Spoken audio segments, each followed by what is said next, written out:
తిరుపతి దేవస్థానం పరకమణిలో 2 ఏళ్ల క్రితం చోటు చేసుకున్న చోరీ ఘటన ఇప్పుడు కూటమి సర్కార్‌లో మరోసారి తెరపైకి వస్తుంది. గతంలో వైసీపీ హయాంలో ఈ ఘటనకు కారకులైన వారు ఫిర్యాదుదారులను లోక్ అదాలత్‌లో రాజీ చేయించడంపై ఇప్పుడు రాజకీయ మాటల యుద్ధం నడుస్తుంది. అలాగే ప్రభుత్వం హైకోర్టును ఆశ్రయించడంతో కీలక పరిణామాలు చోటు చేసుకున్నాయి. ఈ నేపథ్యంలో ఫిర్యాదుదారు అనుమానాస్పద రీతిలో రైలు పట్టాలపై శవమై తేలారు. దీంతో పరకమణి వ్యవహారం అధికార విపక్షాల మధ్య రాజకీయ అంశంగా మారిపోయింది. అలాగే ఈ చోరీకి పాల్పడిన టీటీడీ ఉద్యోగి రవికుమార్ పాత్రపై పలు ఊహాగానాలు కూడా వెలువడుతున్నాయి. దీంతో ఆయన ఇవాళ నోరు విప్పారు. తిరుమలలో మీడియాతో మాట్లాడిన రవికుమార్ అప్పట్లో ఏం జరిగిందో కొండ బద్దలు కొట్టారు. దీంతో పాటు తమపై తప్పుడు ప్రచారం చేయొద్దంటూ వేడుకున్నారు.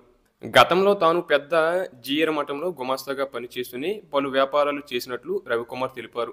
2 ఏళ్ల క్రితం పరకమణిలో చోరీకి పాల్పడింది నిజమే అన్నారు.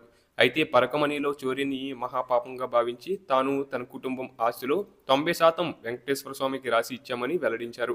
దీని వెనుక ఎవరి ఒత్తిళ్లు లేవన్నారు. అలాగే ఇతరులకు ఎవరికీ తాము డబ్బులు ఆస్తి ఇవ్వలేదన్నారు. వైసీపీ నేతలు రవికుమార్ నుంచి డబ్బులు తీసుకొని ఈ కేసు రాజీ చేయించినట్లు టీడీపీ చేస్తున్న ప్రచారం నేపథ్యంలో ఆయన ఈ క్లారిటీ ఇచ్చారు. అయితే తనను కొంతమంది బ్లాక్మెయిల్ చేశారని రవికుమార్ వెల్లడించారు. వారిపై కేసు కూడా పెట్టినట్లు తెలిపారు. అలాగే తాను కొన్ని సర్జరీలు చేయించుకున్నానని, అనారోగ్యంతో బాధపడుతున్న తనపై కొందరు ఉద్దేశపూర్వకంగా దుష్ప్రచారం చేస్తున్నారని రవికుమార్ ఆరోపించారు. కోర్టు ఆదేశిస్తే ఎలాంటి వైద్య పరీక్షలు చేయించుకోవడానికైనా సిద్ధమన్నారు. కానీ ఈ వివాదం వల్ల తనతో పాటు కుటుంబం కూడా తీవ్ర మానసిక క్షోభ అనుభవిస్తున్నట్లు ఆయన తెలిపారు.